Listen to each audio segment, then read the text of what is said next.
Isaías. O capítulo é o de número 38, por favor. Queria que você... Praticamente vou só ler esse capítulo hoje, porque ele por si só traz a nós um ensinamento muito singular. Isaías 38.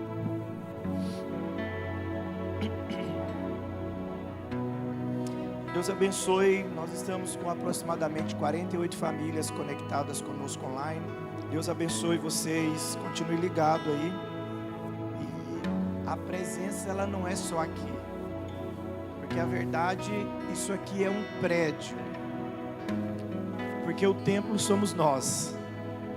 Então, isso aqui não é uma igreja, isso aqui é um galpão, porque aí na sua casa, você já é um templo, o Espírito Santo habita dentro de você.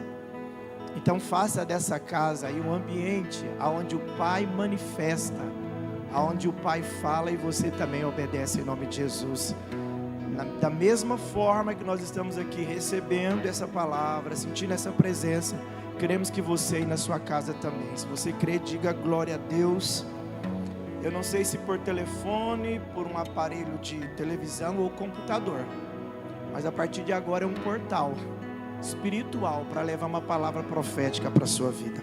Amém? Vamos rapidinho na leitura. Isaías 38, a partir do primeiro verso. Diz o seguinte: naqueles dias Ezequias adoeceu de uma enfermidade mortal. Então uma enfermidade que mata, uma enfermidade mortal. E o texto vai dizer: e veio a ele Isaías, filho de Amós, o profeta, e lhe disse: assim diz o Senhor, põe em ordem a tua casa, porque morrerás e não viverás. Amém? Pode se assentar, eu vou depois ler outros versos aqui com vocês. Escute, eu queria que você dobrasse a sua atenção aqui para o que o Senhor vai ministrar ao nosso coração. O capítulo 38 do livro do profeta Isaías vai narrar um dos momentos mais singular da vida do rei Ezequias. A Bíblia Sagrada vai dizer que o rei Ezequias, ele foi acometido de uma enfermidade. E na conjuntura atual, ou naquela época, o diagnóstico que se dava para quem estava com aquele tipo de enfermidade é que a pessoa seria levada a óbito por causa desta enfermidade. Era conhecido e era notório que esta enfermidade levaria esse homem à morte. Mas é interessante que a Bíblia angélica vai dizer que agora vem um profeta, vem um homem de Deus, e diferentemente da época de hoje, quando chegava um profeta como chegou Isaías, até porque para chegar na presença do rei não era de qualquer forma, mas ele, um homem de Deus, reconhecido como homem de Deus, um profeta que quando ele falava, sim, era a vontade, a palavra de Deus sendo designada para alguém. Mas olha aqui para mim, preste atenção. Se você está enfermo, ou se você está numa situação que talvez ela encontra, ou ela nivela um limite humano, seja uma situação às vezes de enfermidade, ou porque você precisa tomar algumas decisões, ou você talvez chega diante de uma situação que você está ali buscando educar os seus filhos com princípios judaicos cristãos, e talvez chega uma situação que parece que tudo desmorona e você não tem, fica nessa frequência, nós dois aí, porque nós vamos para cima, e aí você se encontra limitado, ou numa situação que você amanhã precisa tomar uma decisão, e aí de repente quando você parece que vê que os seus recursos não são suficientes, se você ouvir dizer que está chegando um homem de Deus, automaticamente você já se alegra, sim ou sim, gente? Espera aí, eu estou enfermo, mas está chegando um profeta. Então parece que a notícia é muito boa. Então agora esse homem está enfermo, e aí alguém diz: olha, o profeta Isaías chegou. E aí a Bíblia vai dizer que agora esse profeta chega diante de um homem enfermo, e é lógico, dentro da ótica natural das coisas, alguém vai dizer: ele vai orar por ele, e ele vai ser curado dessa enfermidade. Mas escuta, nem sempre Deus faz as coisas do jeito que a gente quer. A mensagem do profeta, ela não foi nada tão agradável. Ela fugiu, parece, um pouco da ótica humana, porque se nessa narrativa do capítulo 38, está traduzindo aqui um evento marcante na vida de Ezequias, a gente já logo pensa: é porque Deus vai fazer algo sobrenatural. Mas olha a mensagem que Isaías traz para a vida do rei. Ei, rei, coloque a tua casa em ordem.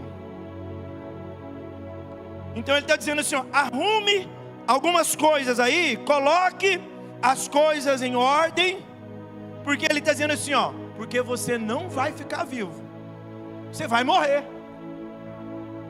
E agora é tão interessante que o profeta, ele chega e traz essa mensagem, e ele vira as costas e vai embora. Porque nessa época aqui, o profeta, ele simplesmente recebe uma mensagem de Deus, e ele não aflora tantas coisas, ele chega e entrega a mensagem.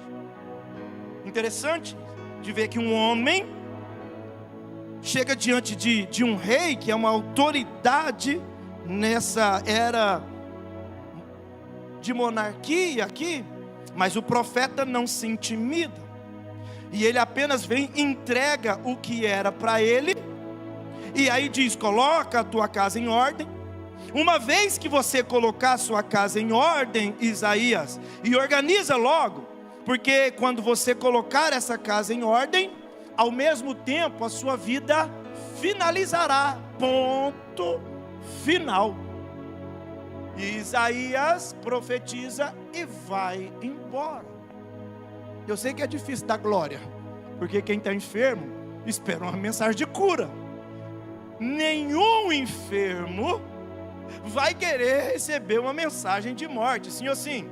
E Isaías, ele não aflora, como algumas pessoas nos dias atuais: eis que eu sou o Deus de Abraão, de Isaac e de Jacó. Tá, ele já sabe. Isaías chegou lá, só disse a profecia. E ele volta, ele vai saindo da presença do rei, depois de dizer: coloca aí tudo em ordem.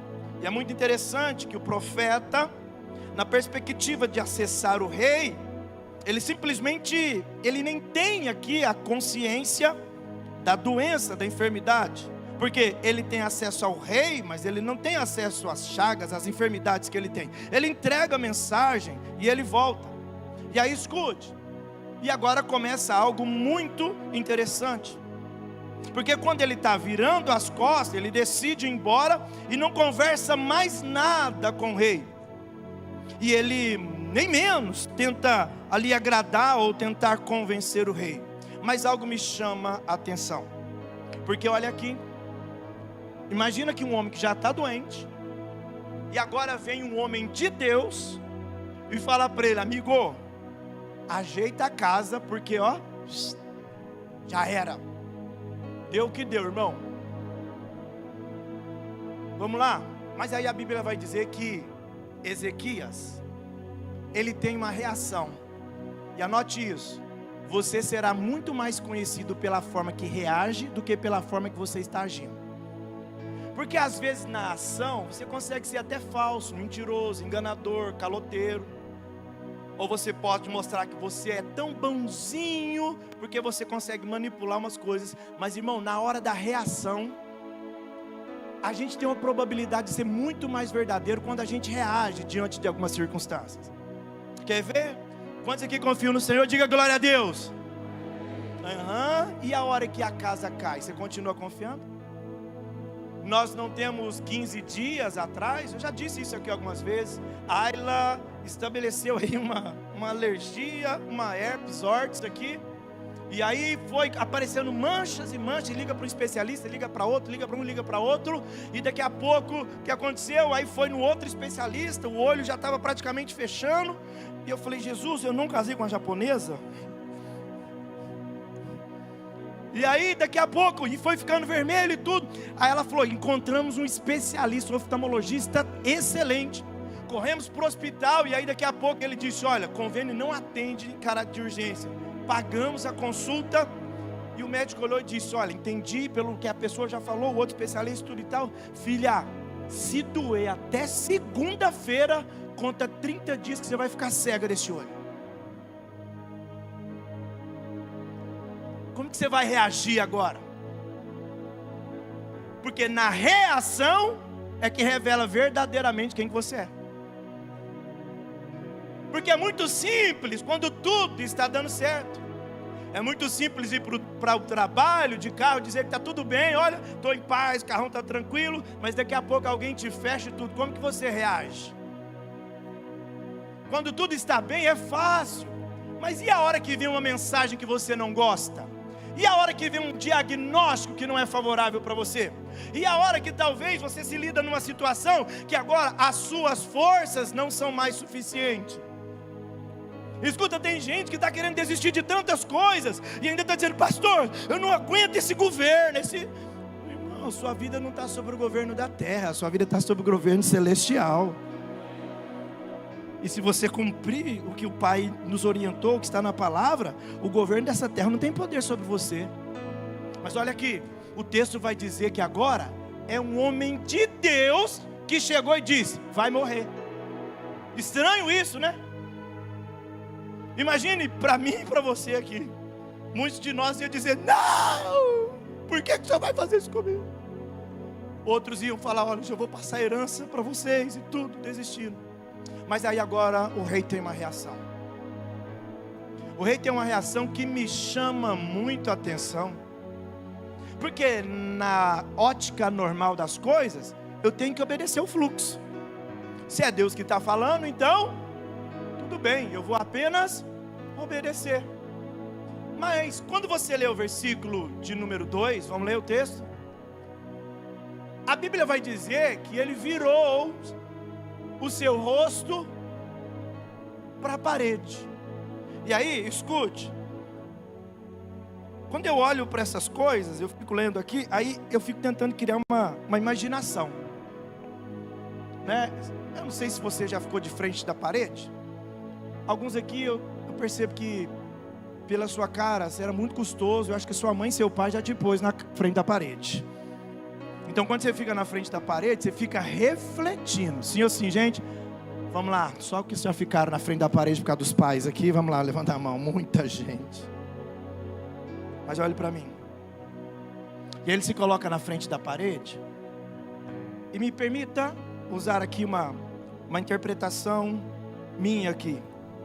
Quando ele olha para a parede, ele está dizendo o seguinte: o que eu ouvi não é bom, o que eu estou sentindo também não é bom, mas eu vou fazer algo agora, que eu vou tirar todas as distrações da minha vida, e eu vou falar com aquele que permitiu a doença e aquele que permitiu o profeta, porque eu tenho uma história com ele, e eu preciso conversar com ele e lembrar ele.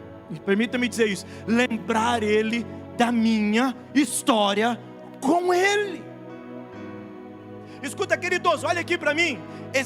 Não é que existem momentos, mas é que talvez o que está faltando para você é exatamente isso.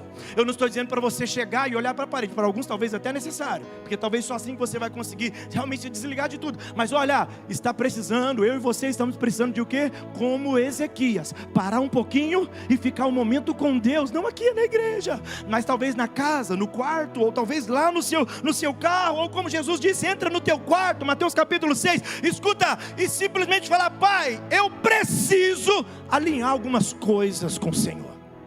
Escuta, quando chega a limitação humana, aleluia, abre teu coração. É na limitação humana que Deus encontra uma oportunidade divina para realizar algumas coisas. Mas vamos ler o texto. O texto vai dizer que ele virou o rosto agora para a parede. e ele fez uma oração.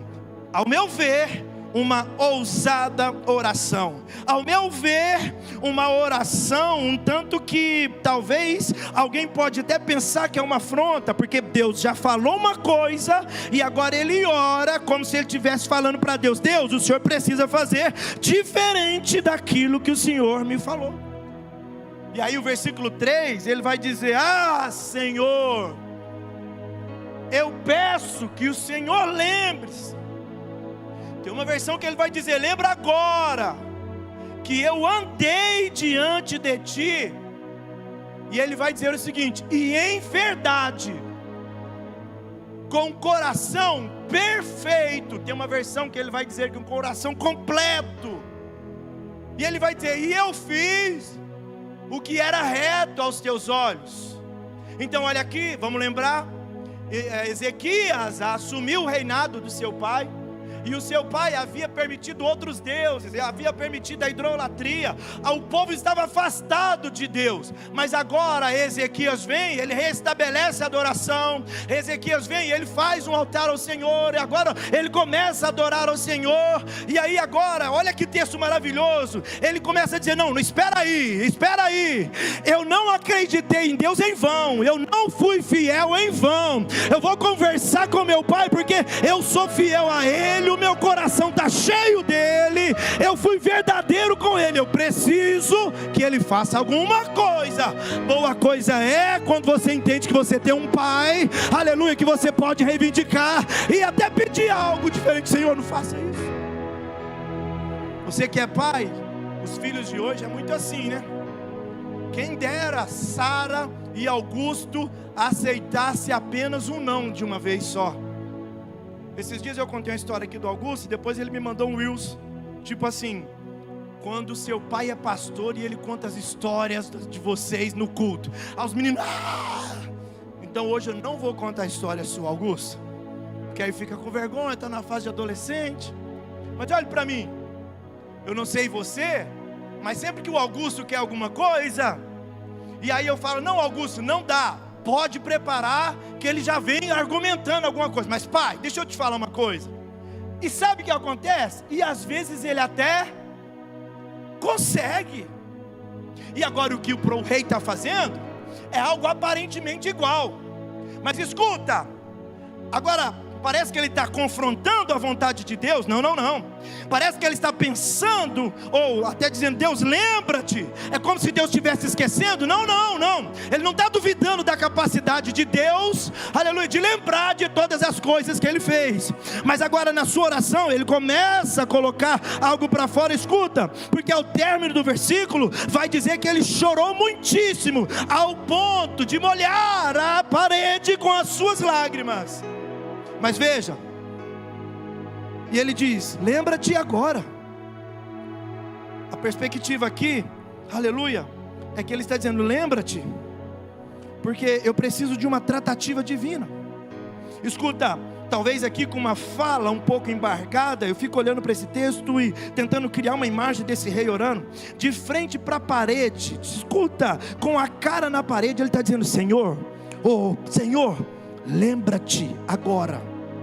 A ideia aqui não é que é qualquer coisa que ele está dizendo. Ele está dizendo: lembra-te, eu andei diante de ti, e eu andei com verdade. Ele está dizendo: e eu não falhei nessa verdade, mesmo sabendo que às vezes essa verdade me machuca. Ainda que essa verdade fez eu sofrer muito, ainda que essa verdade me fez perder alguns amigos, ainda que essa verdade me fez doer os pés, porque tem caminhada da verdade que traz para nós algumas dores profundas, porque dizer não em uma negociação ilícita que vai te dar muito lucro, dói demais, porque talvez você precisa daquilo. Dizer não, às vezes para um assédio que você tem fora de casa, e se dentro de casa está tudo com problema, a trilhar o caminho da verdade talvez dói, te custou muito, mas eu preciso ser uma boca profética aqui para dizer para você: vai ter uma recompensa para a sua vida, por você manter a sua vida alinhada com o Mestre, do jeito que Ele te ordenou. Escute, o coração, ele vai dizer, o coração perfeito. É interessante, eu acho, parece que ousado dele, dizer, o coração meu está perfeito. Tem uma versão que vai dizer, o coração íntegro. Outra versão, eu não sei se é a NTLH, que estava lendo hoje à tarde, parece que ela diz, o meu coração inteiro.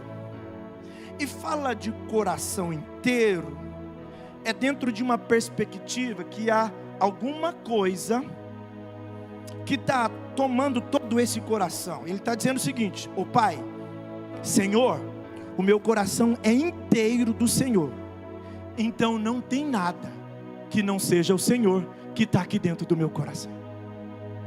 E aí o texto vai dizer que ele está nesse momento. Agora, o que me chama a atenção é da ousadia desse homem.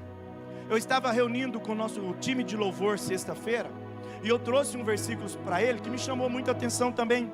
A Bíblia vai dizer, em Esther, capítulo de número 4, versículo 14 ou 13, salvo engano, nós sabemos que havia uma sentença e que os judeus seriam mortos. Aí Mardoqueu, ele vai dizer o seguinte, olha Esther, é o seguinte, o seu povo, o nosso povo, tem uma sentença de morte sobre eles. Aí ele vai escrever o seguinte, então disse Mardoqueu, escuta, que tornasse a dizer a Esther, não imagines em teu ânimo, que escaparás da casa do rei. Esse é o 13, põe o 14 por favor. Olha o que ele diz no 14, porque se de todo te calares nesse tempo, então agora, tem uma sentença de morte para os judeus.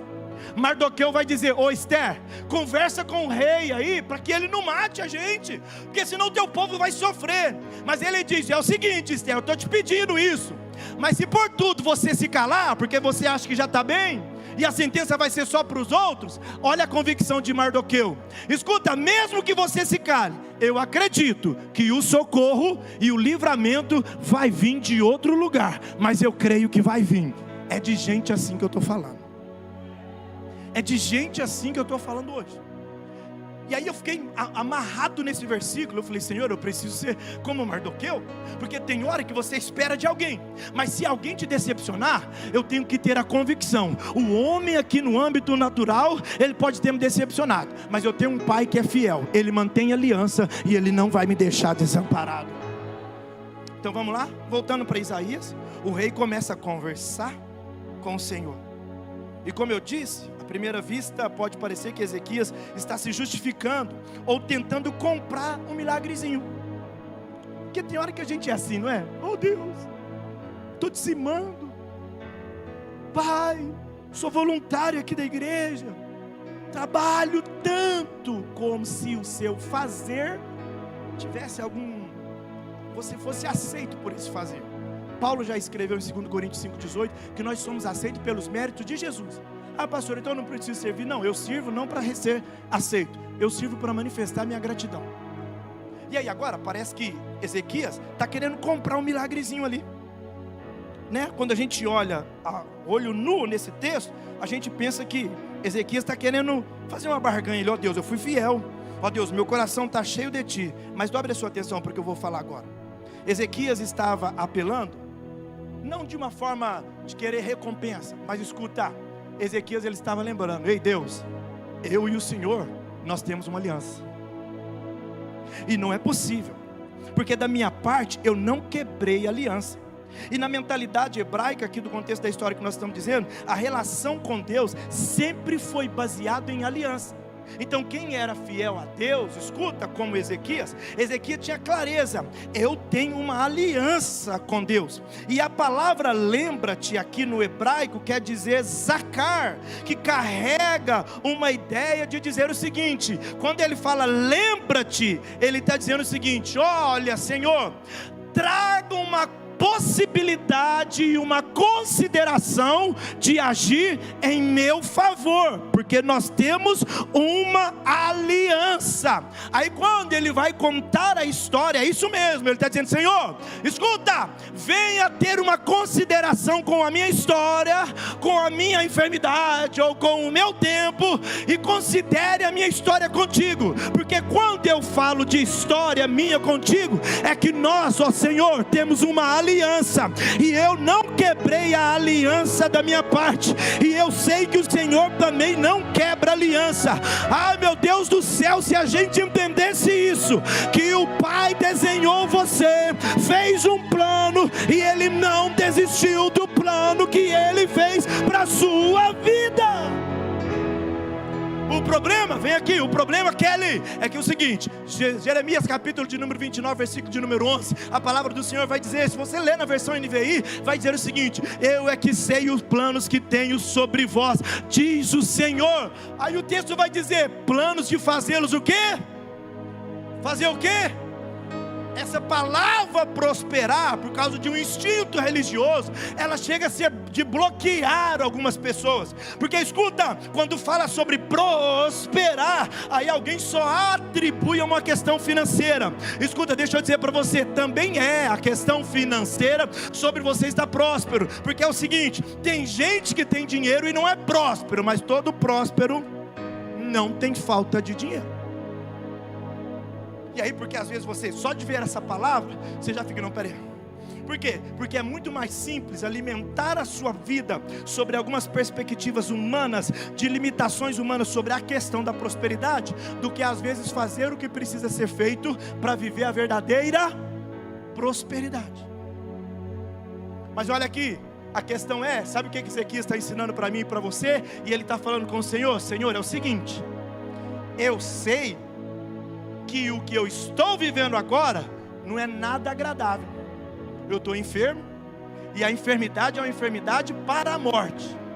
Mas deixa eu falar com o Senhor, eu não permito que as circunstâncias sejam mais fortes do que a aliança que eu tenho com você.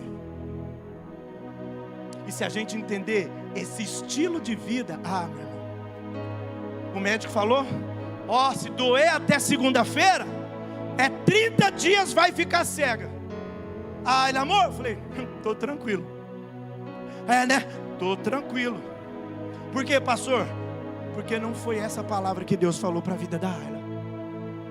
Escuta, a aliança com Deus é muito mais forte do que a circunstância que você está passando. Só que sabe qual que é o problema? É que tem hora que você é mais movido pela circunstância do que pela aliança que o Pai tem com você. Quem está entendendo o que Deus está dizendo? Você está entendendo o que Deus está dizendo? Então é por isso que quando Jó vai passar por algumas crises, ele perdeu as fazendas, perdeu os animais, perdeu os filhos, mas aí alguém diz, você não vai revoltar-se, você não vai às vezes criticar ou abandonar esse Deus. Ele diz, quem dera eu, Deus deu e Deus tomou, bendito seja o nome do Senhor. Olhe para mim, você veio aqui hoje porque você precisa ouvir essa palavra. A aliança que você tem com Deus precisa falar mais forte do que a circunstância que você está passando.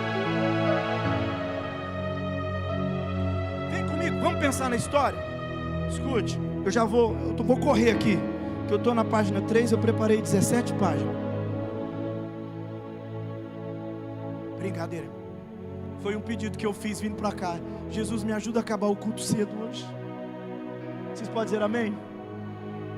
9 horas cedo. Vamos para o texto. Escuta, vamos pensar aqui. Meu TDAH foi longe agora. Ezequias, ele está falando com o Senhor. Pai, eu tenho uma aliança contigo.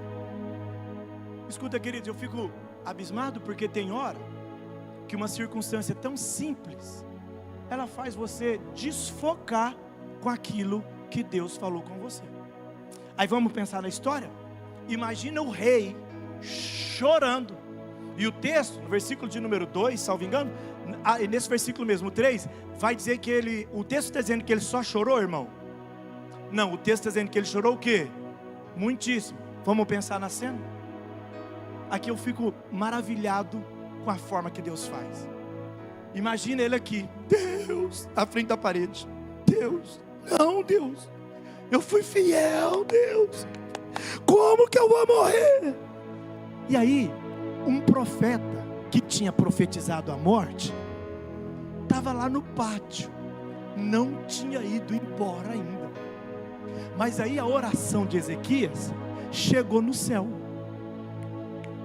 E quando uma oração chega no céu, ela movimenta algumas coisas aqui na terra. Olha o profeta indo embora para sua casa. Já cumpri minha missão, o rei vai morrer. Aí o rei começa a chorar. O rei começa a falar com Deus. Aí de repente, vamos ler a Bíblia porque a gente não erra. Versículo de número 4, por favor. Então veio. Se eu reivindico os benefícios da aliança, o céu vai se mover em nosso favor. Se eu reivindico e lembro que entre eu e o Senhor nós temos uma aliança, haverá uma resposta do céu para a sua vida. Pelo amor de Deus, olha para essa pessoa que está do seu lado e diga: não abra mão da aliança que você tem com Deus. Este momento não é mais forte do que a aliança que Deus tem com você.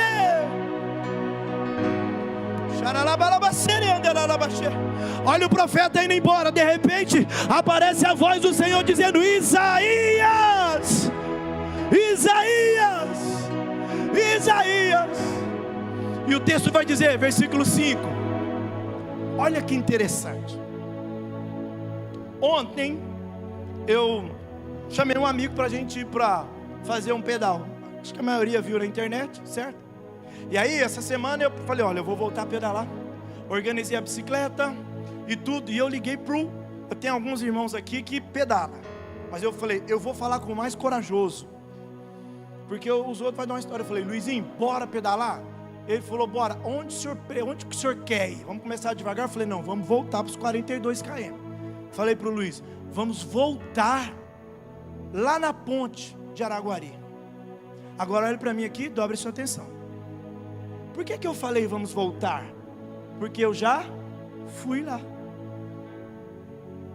Percebe? Então se eu já fui, eu tenho que fazer o quê?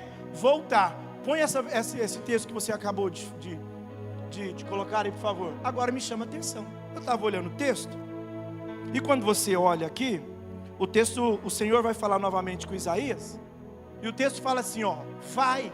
Opa, o texto está dizendo, está aqui, não está na tela ainda. O texto está dizendo: vai e diz a Ezequias. Interessante. Por que Deus não falou volte? Deus poderia falar: volta lá, para falar. Não. Vai e diz a Ezequias. Deixa eu só, já vou ler o texto todo com você. Vai lá, Ezequias. Era muito, mas peraí, eu já fui. Não, vai lá. Eu já fui. Não, é o seguinte, você vai. Porque a primeira vez que você voltou, aquele ambiente, o que predominava no ambiente era a enfermidade e uma sentença de morte. Só que agora Ezequias reivindicou a aliança. Ezequias levantou ali, escuta, um momento de adoração. Ezequias orou com tanta fé que aquele ambiente não é mais o mesmo. Porque se agora o ambiente se a primeira vez que você foi, o que prevalecia era uma enfermidade, o que dominava o ambiente era a notícia de uma enfermidade.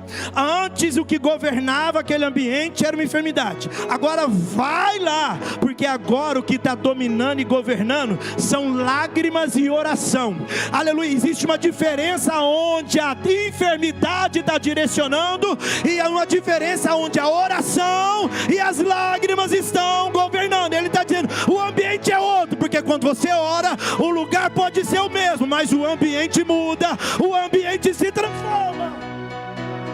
Vai lá, porque antes de orar era um jeito, mas agora que ele está orando, o ambiente é outro. Eu estou falando isso em nome do Senhor Jesus, para você entender. Tem ambiente que hoje está ruim demais, mas você vai chegar lá orando para mudar o ambiente. Você vai chegar lá talvez assim como Ezequias, chorando, mas vai mudar este ambiente. Em nome de Jesus. não deixa a dúvida governar o ambiente. Em nome de Jesus, não deixa a contenda governar o ambiente. Em nome de Jesus, não deixa o medo governar o ambiente. Em nome de Jesus, não deixa um diagnóstico médico governar o ambiente. Em nome de Jesus, não deixe a crise governar o ambiente. Eu posso até passar por isso, mas o que vai governar é a voz da minha fé, a voz da minha oração. Quem está governando o ambiente lá? Quem está governando os ambientes lá? A circunstância ou a fé? Eu nem preocupei quando o médico falou para a Ayla: vai ficar cega em 30 dias. Me fez lembrar, lembro que uma vez, a primeira igreja que eu pastorei aqui em Uberlândia, meia hora antes do culto de domingo, uma irmã me liga desesperada: pastor, pelo amor de Deus. Eu: o que foi, filha? O meu pai, pastor. Eu falei: o que foi com seu pai? Está com câncer de pele. Eu falei: mas seu pai estava no culto quarta, eu não vi vocês falar nada disso. Então, ele apareceu umas manchas, pastor. E aí a gente acabou de ir no UAI, e o médico disse: é câncer. Eu falei: não, nem fez o diagnóstico ainda. Nem foi, não, pelo amor de Deus. O médico falou. Tem hora que a gente tem tanta habilidade para dar voz à circunstância. A gente dá tanto crédito para a voz, às vezes, de pessoas que só querem trazer notícia ruim. Eu falei: filha, deixa eu te falar, não é nenhuma questão de cristão agora, é uma questão lógica, de raciocínio mesmo. O médico só olhou teu pai e falou com câncer, você já está desesperado? Imagina se fosse um profeta que chegasse lá, igual foi no de Isaías. Falei: não, calma, essa semana você leva teu pai no médico. Pastor, é porque não é o seu pai. Falei: não, é porque você que está descontrolada. Passou a semana, foi para o médico, levou o pai em todos os especialistas. Uns 20 dias depois de todos os exames: pastor, deixa eu falar para o senhor, realmente não é câncer, é só uma mancha que deu e tudo e tal, já está até sarado. Tem hora que a gente se desespera por tantas coisas pequenas. Sim ou sim, queridos? Ai, pastor, estava namorando com esse rapaz e ele foi embora. Deixa eu te falar, dá glória a Deus, esse laço que você saiu dele. O erro foi você se envolver. Eu costumo dizer, o namoro é para dar errado. O namoro tem que dar errado. Por quê, pastor? Porque ele tem que acabar para ir para o casamento, ou então ele acaba para encerrar de vez. Escuta, vamos fazer como o rei Ezequias. Você está entendendo que Deus mandou um profeta, e por causa das orações e das lágrimas de um homem, Deus fez o profeta voltar? Você está entendendo isso? Aí agora, olha a resposta. Olha Deus falando com o profeta: vai, porque o ambiente mudou. Eu creio que você vai mudar alguns ambientes a partir de hoje. Vai a Ezequias, e aí ele vai conversar, e aí vai trazer uma mensagem para ele. Assim diz o Senhor, o Deus de Davi, o teu pai.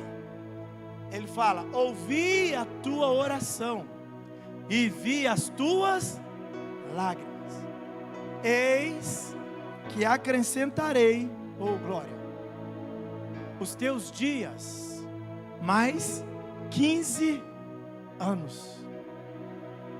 E você não deu glória, que não foi você que ganhou mais 15 anos de vida. Mas vamos aqui.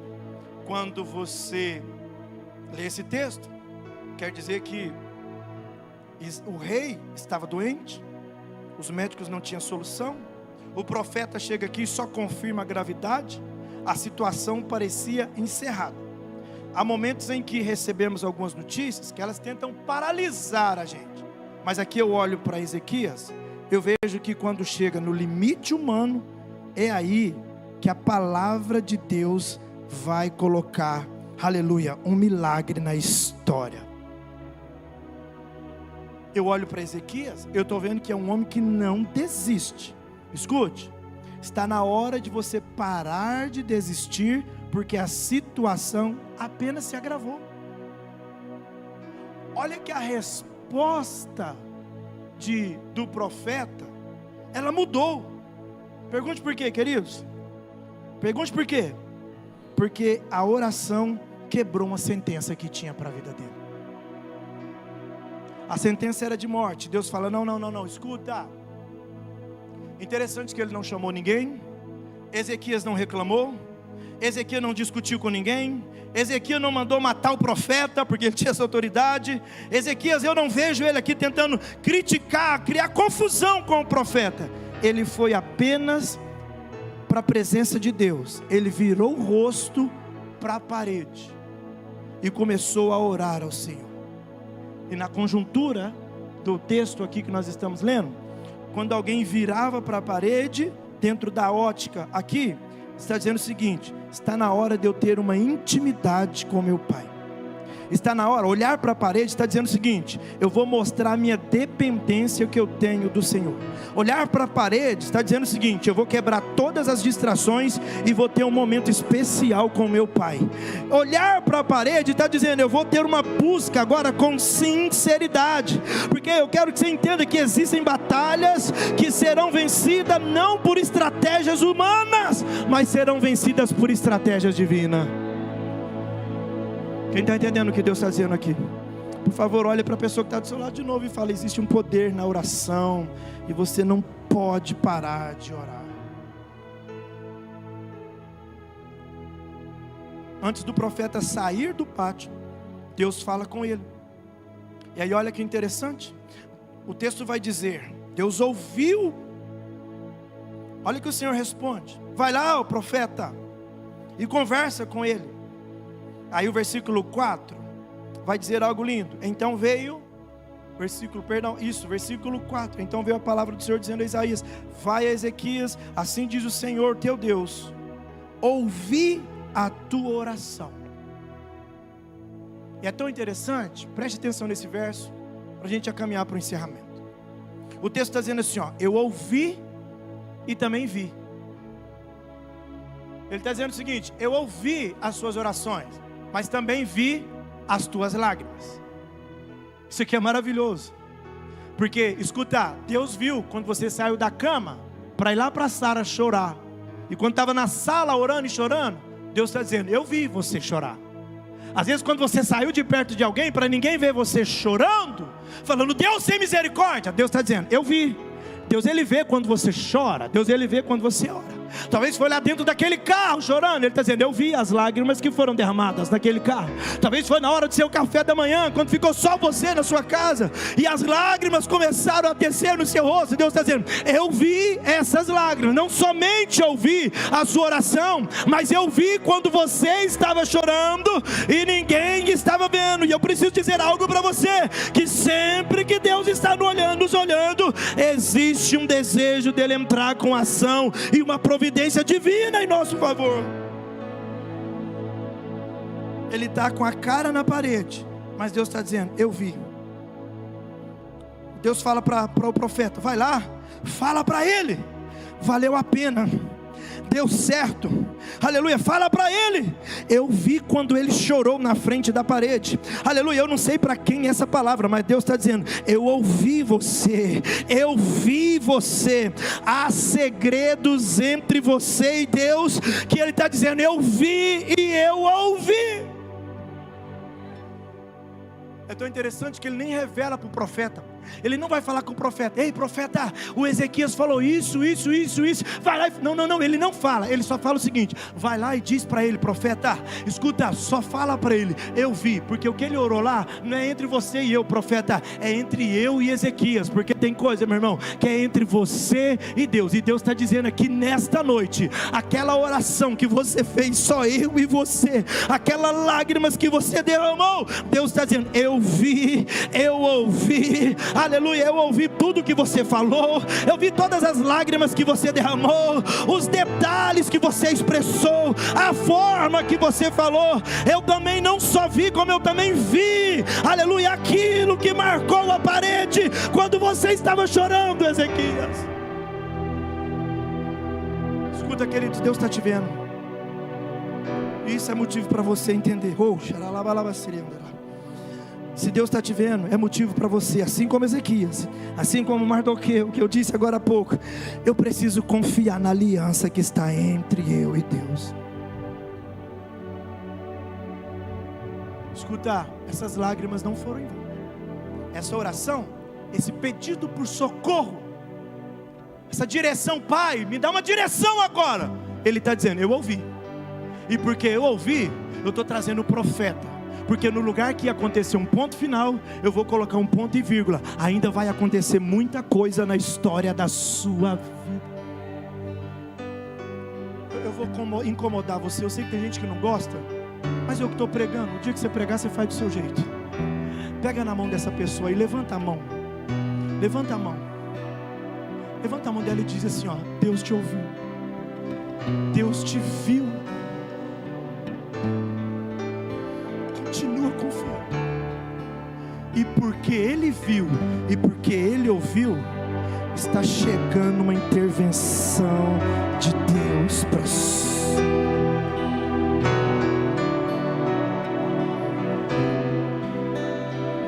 Deus vê as nossas lágrimas que ninguém vê. Deus vê as orações sinceras que você faz. Aleluia. Uma oração sincera pode às vezes durar 1 minuto, mas ela vai fazer aquilo que o esforço humano jamais teria capacidade de fazer. Se eu for compilar uma configuração da oração, sabe o que esse homem está dizendo e está me ensinando? Ele está fazendo uma intercessão pessoal. A oração é para ele. A oração é para ele. A oração é por ele. A oração é para Deus intervir na vida dele. A oração é porque ele precisa. A oração é porque ele está sentindo a dor. A oração é porque ele que recebeu uma palavra que ele não gostaria. A oração é porque as coisas estão ficando difíceis para o lado dele. E ele começa a fazer uma oração de intercessão pessoal. Agora aqui, para a gente encerrar, escute.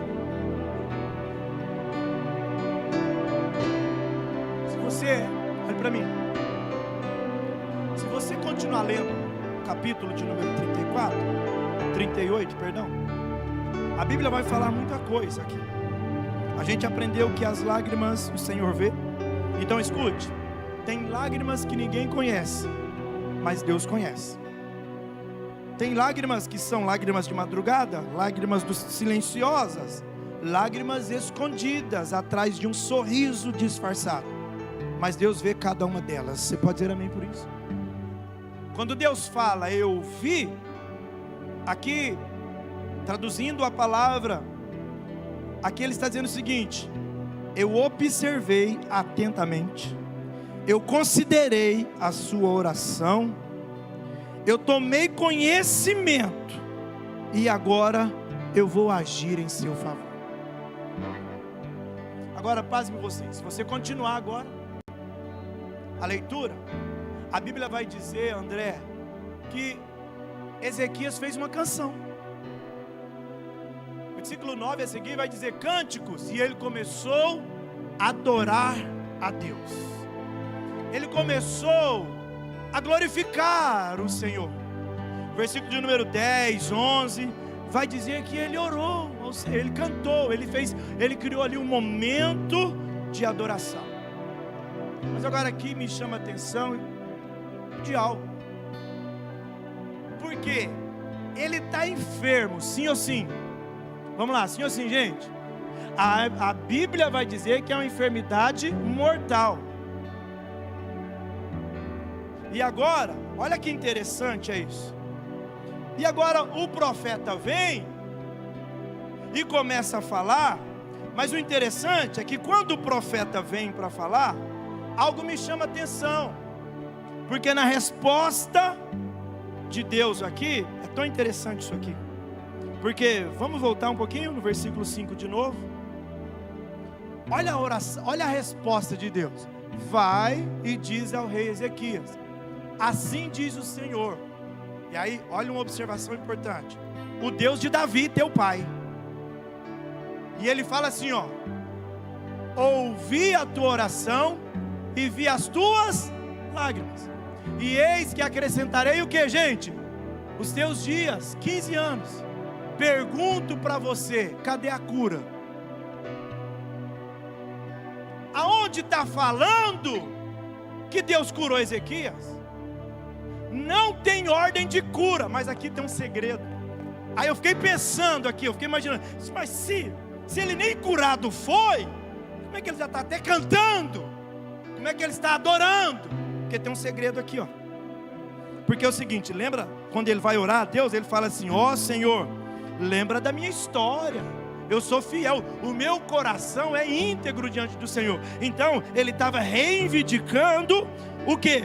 A aliança com Deus. Mas aí agora, a pergunta é, por que Deus não disse apenas o seguinte: olha, eu sou o seu Deus? Tem uma informação aqui no texto, ele mencionou Davi. E quando ele menciona Davi, aí Deus está trazendo uma resposta para Ezequias na mesma proporção da oração que ele fez. Porque se ele está dizendo assim: Senhor, olha aqui, eu tenho uma vida digna com o Senhor, eu sou reto diante de Ti, e nós temos uma aliança, e eu não quebrei a aliança, então o Senhor não pode quebrar. Aí ele fala: pronto, eu sou o Deus de Davi. E se você pegar, eu não vou lembrar de toda a genealogia: Abraão, Isaac, Jacó, Judá, Pérez, Tananã, Davi, Salomão, Jeroboão, Joás, Acaz e Tananã, Ezequias. Então Ezequias é da linhagem de Davi. Agora, quando Deus fala Deus de Davi, é Deus que está lembrando Ezequias: ô Ezequias, eu voltei, porque eu e você temos uma aliança. Eu tenho uma aliança davídica com você. Ezequias era da descendência de Davi. Séculos antes atrás, Deus havia feito uma aliança especial com Davi. Quando você lê 2 Samuel, capítulo número 7, você vai ver lá, existe uma aliança, aleluia, de Deus com Davi. E esta aliança, Deus prometeu preservar a linhagem de Davi e manter a casa real e levantar descendentes depois dele. Aí agora Deus fala: eu sou o Deus de Davi, eu tenho uma aliança com ele, e eu vim aqui para dizer para você: não quebrei a aliança, Ezequias, é por isso que você não vai morrer agora. Pastor, por que o senhor chegou até aqui? Porque escuta, eu sei que a gente corre atrás de milagre, mas Deus está dizendo: ô Ezequias, a minha aliança com você é muito melhor do que o milagre. Eu sei que você corre atrás de cura, mas aí o que eu e você precisamos entender, que a aliança é muito melhor do que uma cura. A aliança é muito melhor do que o milagre. Deus está respondendo ao argumento de Ezequias, dizendo: ô Ezequias, se você falou que tem uma aliança comigo, deixa eu te falar, sou eu que não quebro uma aliança, porque eu sou fiel. O Deus de Davi. E aqui há uma questão muito profética, porque naquele momento Ezequias ainda nem tinha filhos. Então Deus está dizendo: eu não posso quebrar aquilo que eu falei. Então você não morre, porque de você vai vir uma linhagem real. Você nem tem filho, Manassés ainda nem nasceu. Então escuta, fica tranquilo, mais 15 anos para você, porque você não morre, porque eu tenho uma aliança com você. Quem está entendendo o que Deus está dizendo? Agora escute.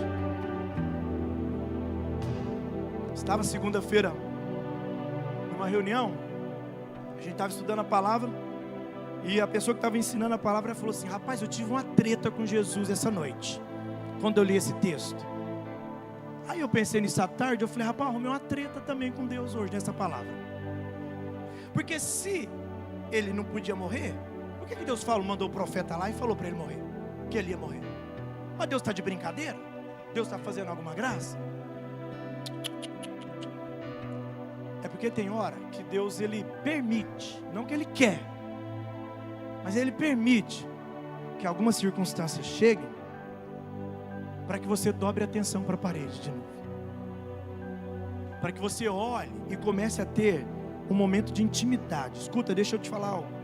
Não é que é a vontade dele, mas há dores, escuta, e situações que às vezes permitem, é porque talvez você comece até a esquecer, porque talvez a altivez, a arrogância, a prepotência, e aí tem hora que Deus, não que ele desencadeia uma crise na sua vida, mas Ele permite você passar por algumas situações, porque Ele quer chamar você para perto dEle.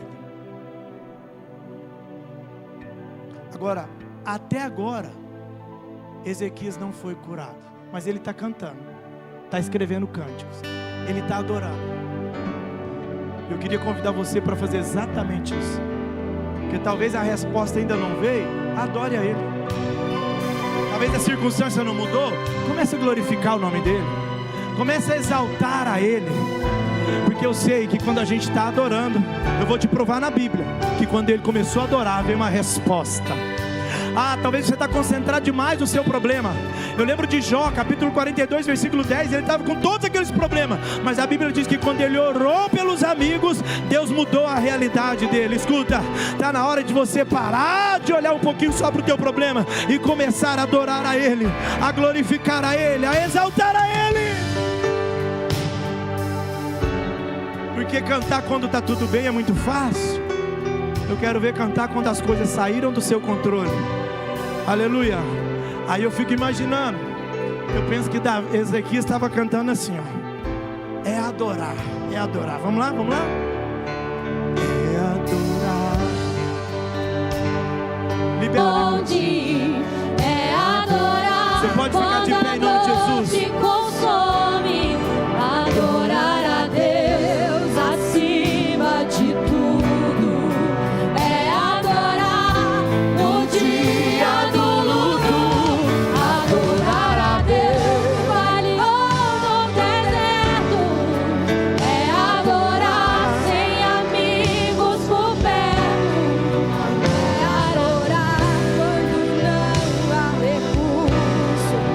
É adorar a Deus quando lhe falta tudo.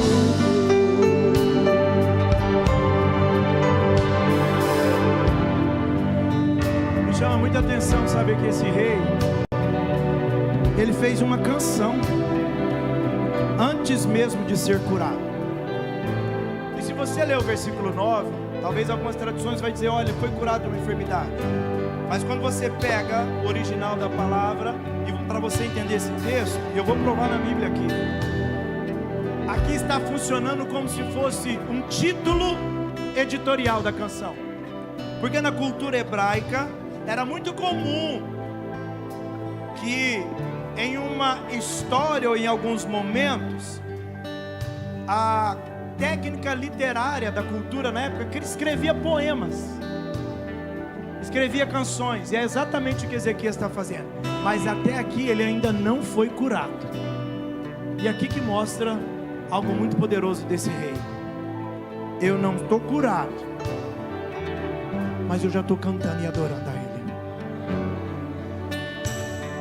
Porque tem gente que quando passa um problema, aí já não canta, já não vem, já não ajuda o próximo. Como que eu vou te ajudar? Eu que estou na prova. Perdeu a essência. Mas Ezequias mostra para mim, eu estou passando uma situação desafiadora, mas estou conservando a essência de um verdadeiro adorador. Até agora não foi curado, mas ele canta. Eu queria convidar você para cantar hoje. Será que você pode cantar, adorar a Ele? Vamos lá. É adorar quando Deus não responde. É adorar quando a dor te consome. Adorar a Deus acima de tudo. É adorar no dia do luto. Adorar a Deus no vale ou no deserto.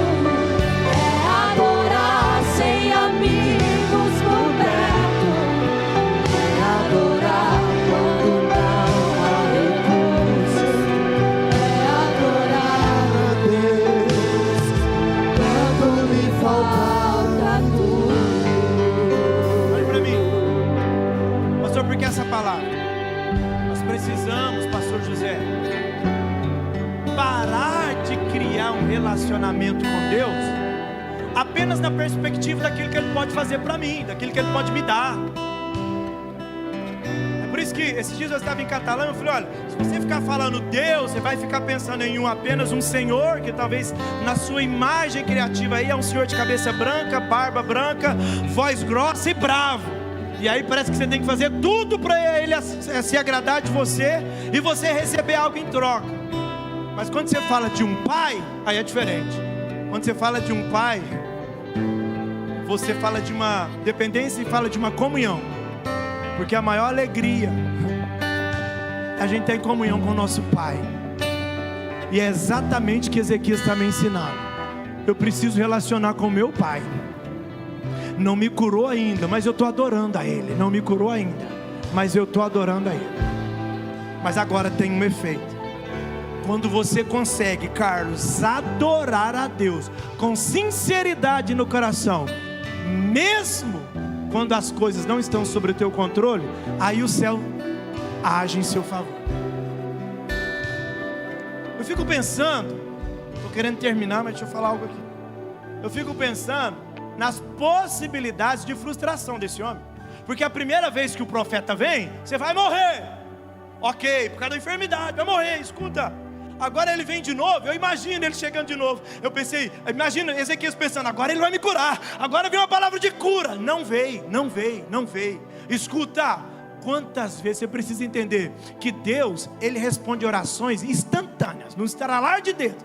Mas tem hora que Deus não responde, porque Ele não é refém da sua pressa e Ele não é refém do seu calendário. Então enquanto a resposta não chega, adora, canta. Mostra para Ele que você confia, até mesmo quando a resposta não vem. E aí eu me amarro no texto, porque quando eu comecei a ler isso aqui, não foi curado ainda Jesus, não tem palavra de cura para ele aqui ainda. Mas ele cantou, ele adorou o Senhor. Ele vai dizer, versículo de número 19: os vivos, estes sim, louvarão ao Senhor, como eu hoje faço. Ele está dizendo assim, ó, somos nós. Eu estou doente, mas eu vou cantar. Não está tudo bem aqui, mas eu vou cantar, eu vou adorar ao Senhor. E ele começou a cantar, ele começou a adorar. Nós não cantamos aqui agora há pouco, é a tua presença, não é isso? A tua presença é o que me basta. Quem sou eu sem teu amor, Senhor? Escuta, é isso. Pastor, é porque eu não tenho amigo, mas tenho a presença. É que eu não tenho cura, tenho a presença. É porque eu fiz algo errado, mas tenho a presença. Está faltando até dinheiro, pastor, tem a presença. Adora. E aí, escute, vamos ler um versículo aqui, e depois outro dia eu vou pregar sobre o versículo que eu vou ler agora, versículo 21. Ele adorou. E aí agora, vamos lá, olha o texto, versículo 21 do capítulo 38. Tem como colocar aqui? E aí agora o profeta está lá na casa do rei ainda.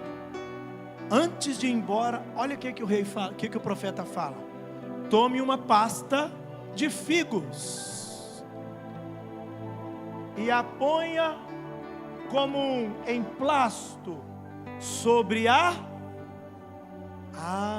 e aí que vem o momento da cura. Ele não tinha sido curado ainda, mas já chorou, já orou, já adorou. Aline Kelly, depois da adoração, o profeta olhou, tinha uma pasta de figo. Outro dia eu vou pregar sobre a pasta de figo. Não é figo, é a pasta de figo. Porque o figo, doce, a gente come doce de figo. Mas esse figo, para ser uma pasta que curasse, precisou de ser esmagado, apertado, para viver e se tornar algo que cura. É o que acontece com nós. De vez em quando, a gente tem que ser um pouco amassado aqui, para a gente se transformar cura para a vida de alguém. Vou melhorar. Tem situações que Deus permitiu você passar, porque hoje está difícil, mas a hora que você passar, você vai ser testemunho e vai levantar muita gente que talvez está passando por situações que você... O texto está dizendo: tome a pasta de figo e ponha como um emplasto sobre a chaga, e aí sim você será sarado da sua enfermidade. Hoje, O Senhor está trazendo uma pasta de figo aqui hoje, para passar, aleluia, nessa enfermidade que estava tirando a sua paz, para trazer um momento de cura para a sua vida. Quem precisa desse milagre? Quem que sabe que precisa? Pastor, hoje eu preciso dessa pasta de figo aqui hoje, para curar as minhas feridas. Vem aqui à frente que nós vamos orar por você. Isso, pode vir. Vem aqui enquanto a gente canta e adora o Senhor. Vem que nós vamos orar por você. Vem aqui com a cara na parede agora. Oh!